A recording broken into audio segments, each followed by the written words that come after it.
తుక్కుగూడలో ఏర్పాటు చేసిన తెలంగాణ జనజాతర సభకు సిద్దిపేట జిల్లా కాంగ్రెస్ పార్టీ అధ్యక్షుడు మాజీ ఎమ్మెల్యే నర్సారెడ్డి ఆధ్వర్యంలో సభను విజయవంతం చేయడానికి పెద్ద ఎత్తున కాంగ్రెస్ నాయకులు కార్యకర్తలు బయలుదేరారు. ఈ సందర్భంగా నర్సారెడ్డి మాట్లాడుతూ దేశంలో జరుగుతున్న ఎంపీ ఎలక్షన్లలో అత్యధిక సీట్లు గెలిచి ప్రధానమంత్రిగా రాహుల్ గాంధీ అవుతారని తెలిపారు. ఈరోజు తుక్కుగూడలో జరిగే సభలో దేశంలో జరిగే ఎంపీ ఎలక్షన్ల మేనిఫెస్టోను మొదటగా తెలంగాణలో ముఖ్యమంత్రి రేవంత్ రెడ్డి ఆధ్వర్యంలో విడుదల చేయడం జరుగుతుందని అన్నారు. ఈ రోజు విడుదల చేయబోయే మేనిఫెస్టోలో రైతులకు ఎంతో ఉపయోగపడే విధంగా పథకాలను తీసుకొస్తారని తెలిపారు.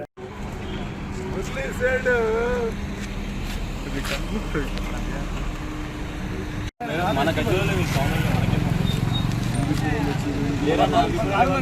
మన కారు మనకి ముగ్గురే అన్న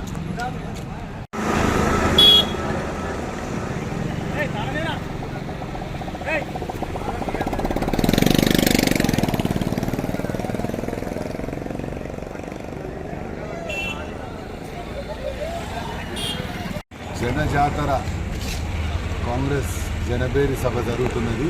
ఎందుకంటే భారతదేశాన్ని మొత్తానికి రేపు వచ్చే నెలల నుంచి ఇంకో 2 నెలలు ఎలక్షన్ జరగబోతున్నాయి. మరి బీజేపీదేమో మతం మీద ప్రచారం చేసుకుంటుంది. మరి మతం ముఖ్యమా అభివృద్ధి ముఖ్యమా అనేటప్పుడు ప్రతి ఒక్కరు కోరేది కూడా అభివృద్ధి కావాలి, అందరం కలిసి ఉండాలి అనే ఆలోచనతో ఇవాళ కాంగ్రెస్ పార్టీ ఆధ్వర్యంలో కాంగ్రెస్ దేశానికి ఒక మేనిఫెస్టో రిలీజ్ చేసే అవకాశం మన తెలంగాణలో, మన తుక్కుగూడ, మన హైదరాబాద్లో మన రేవంత్ అన్న అధ్యక్షతన జరుగుతున్నందుకు మేమందరం కూడా సంతోషం వ్యక్తం చేస్తున్నాం. ఎందుకంటే దేశాన్ని పాలించే సత్తా కాంగ్రెస్ పార్టీకే ఉన్నది.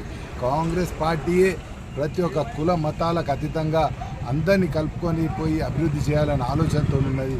కానీ బీజేపీ వాళ్ళు రాముని పేరు చెప్పి ఓట్లు అడుగుతారు, కానీ ఎక్కడ కూడా మేము అభివృద్ధి చేసాం, ఇది చేయగలుగుతామని చెప్తలేదు. కాబట్టి అసొంటి బీజేపీని తరిమి కొట్టే అవకాశం ఇప్పుడు వచ్చింది. అందుకోసమే ఇవాళ కాంగ్రెస్ మేనిఫెస్టో కూడా మనం చిన్నగా మన లీక్ల ద్వారా విన్నాం. ఎందుకంటే ఎంత మంచి కార్యక్రమం దేశం మొత్తం మీద కూడా రుణమాఫీ చేసే విధంగా, దేశం మొత్తం మీద కూడా రైతులకు మేలు చేసే పాలసీ తీసుకొస్తుంది. ఈ విధంగా మన భారతదేశం ఉన్న రైతులే కాదు, ప్రతి ఒక్కరు కార్మికులు బాగుపడాలి, అందరు బాగుపడాలి అని ఆలోచనతో ఒక మేనిఫెస్టో తీసుకుంటుంది. మరి మా నాయకుడు రాహుల్ గాంధీ గారు కానీ, సోనియా గాంధీ గారు కానీ వాళ్ళ స్వార్థం గురించి రాజకీయం చేస్తలేరు. దేశ ప్రజలందరూ కూడా బాగుండాలనే దాంతోనే రాజకీయ ఇవాళ ఎలక్షన్స్ పోతున్నాయి. ఇప్పుడు మొన్న కూడా చూసినాం, మన రేవంత్ అన్న ఆధ్వర్యంలో తెలంగాణలో కాంగ్రెస్ పార్టీ వచ్చినాక మేము ఒక 6 గ్యారంటీలు అంటే 4 గ్యారంటీలు కంప్లీట్ చేసినాం. ఇంకా 2 గ్యారంటీలు కూడా అమలు చేసే ప్రయత్నం కాంగ్రెస్ ప్రభుత్వం చేస్తుంది. కాబట్టి మాకు ఇంకా టైం తక్కువ ఉన్నది. ఎందుకంటే ఎవరైనా ఆ గ్యారంటీలు మళ్ళీ ఎలక్షన్స్ అప్పుడు అమలు చేసే విధంగా ప్రయత్నం చేస్తారు. ఎందుకంటే మీరు చూసి మన కేసీఆర్ గారు నిరుద్యోగ వృత్తి ఇస్తాను 5 ఏళ్ళైనా ఇయ్యలే, రుణమాఫీ చేస్తాను చేయలే. కానీ కాంగ్రెస్ ప్రభుత్వం అట్లా కాదు, అనుకున్నది తప్పక ఆచరణ సాధ్యమయ్యేటి ఇస్తుంది. కాబట్టి ఇప్పుడు తెలంగాణలో ఏ విధంగా మార్పు జరిగిందో భారతదేశంలో కూడా అదేవిధంగా మార్పు జరిగి కాంగ్రెస్ ప్రభుత్వాన్ని అధికారంలో తీసుకొస్తే ప్రజలందరూ కూడా సుఖ సంతోషాలతో ఉంటారు. మనకు మతం మీద కొట్లాడాల్సిన అవసరం లేదు. దేవుని పేరు మీద దేవుళ్ళు ప్రతి ఒక్కరు మొక్కుకుంటారు. రాహుల్ గాంధీ గారు మొక్కుతారు, మేము మొక్కుతాము, రేవంత్ అన్న అందరు మొక్కుతారు. దేవుని రాజకీయం చేయకుండా దేవుని కొలిచే భక్తి శ్రద్ధలతో అందరు కొలవాలని కోరుకుంటూ, కానీ దేవుని పేరుతో ఓట్లు అడగకుండా ప్రజలకు ఏం మేలు చేస్తారనో ఆ మేనిఫెస్టో ఇచ్చి ఓట్లు అడిగే పార్టీ అంటే కాంగ్రెస్ పార్టీ. బీజేపీ ఎప్పుడు కూడా వాళ్ళు ఒక మేనిఫెస్టో అనేది ఉండదు, ఒక ఆలోచన విధానం ఉండదు. మీరు అందరు గమనించారు, పోయినసారి 15 లక్షలు ఒక్కొక్క అకౌంట్లో వేస్తాను. ఎక్కడన్నా నేసిర్రా? ఎవరి ఆస్తులు పెరిగినాయి? అదాని అంబానీలే పెరిగినాయి, కానీ బీద ప్రజలు ఎవ్వరు కూడా పెరగలే. అందుకోసమే బీజేపీని పక్కకు పెట్టి మన కాంగ్రెస్ పార్టీని ఆదరించి అభిమానిస్తే తప్పక మీకు చెప్పిన వాగ్దానాలతో పాటు రేపు రాబోయే కాలంలో కాలం మారుతుంది. మీకు ఏ విధంగా మేలు జరగాలని మా సోనియా గాంధీ చేసిన త్యాగం కీలికి ఎవ్వరు కూడా పనికిరారు. ఆమె ప్రైమ్ మినిస్టర్ ఇస్తా అంటే కూడా తీసుకోలేదు. నా ప్రజలందరూ బాగుండాలన్నారు.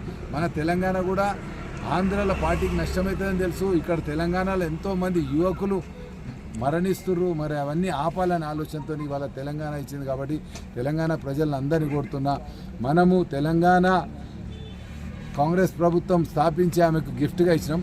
రేపు భారతదేశంలో కూడా అత్యధిక స్థానాలు మన తెలంగాణతో పాటు భారతదేశంలో గెలిచి వాళ్ళకు కాంగ్రెస్ పార్టీకి అధికారం అంటగడితే కాంగ్రెస్ పార్టీ అందరినీ సమానంగా చూసి సమానంగా తీసుకుపోతారు. కాబట్టి ఇటువంటి కాంగ్రెస్ పార్టీని ప్రతి ఒక్కరు మీరు ఆదరించాలి, అభిమానించాలి. అందుకోసమే మేము ఇవాళ కూడా పెద్ద ఎత్తున మేము తుక్కుగూడ సభకు పోతున్నాం.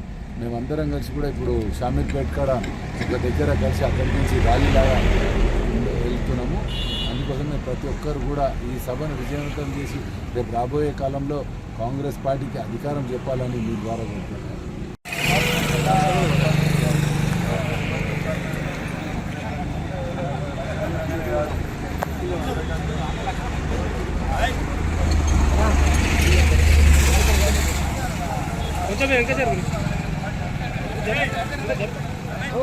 అకౌంట్లకు 15 లక్షలు ఇస్తా, కోటి ఉద్యోగాలు ఇస్తా అన్నారు. కానీ ఇప్పటికి కూడా మన తెలంగాణ సెంట్రల్ గవర్నమెంట్ ఉద్యోగాలు కూడా నింపలేని అసమర్థత పాలన మన మోడీ గారు. ఆయన బట్టలు ఒక్కడు చూసుకుంటాడు, 1000 రూపాయలదా, లాల్చి 1,00,000 రూపాయలదా. కానీ ప్రజలు మరి బట్టలు తొడుగుతురా, ప్రజలు ఏ విధంగా తింటుర్రు, ఏదో టీకాలు ఫ్రీ ఇచ్చినా అన్నాడు. అది ఇవ్వాల్సిన బాధ్యత ప్రభుత్వంలో ఉన్న వాళ్ళకి ప్రతి ఒక్కరికి ఉంటుంది. కాంగ్రెస్ ఉన్నా ఫ్రీ ఇవ్వాలి, బీజేపీ ఉన్నా ఇవ్వాలి, ఏ పార్టీ ఉన్నా ఇవ్వాలి. అందుకోసమే మనం చేసే బాధ్యత నుంచి ఇంకా అదనంగా బీద ప్రజలకు మన ప్రజలకు ఏం చేస్తున్నాం అనే ఆలోచన పార్టీకి ఉండాలని మీ ద్వారా కోరుతున్నాను.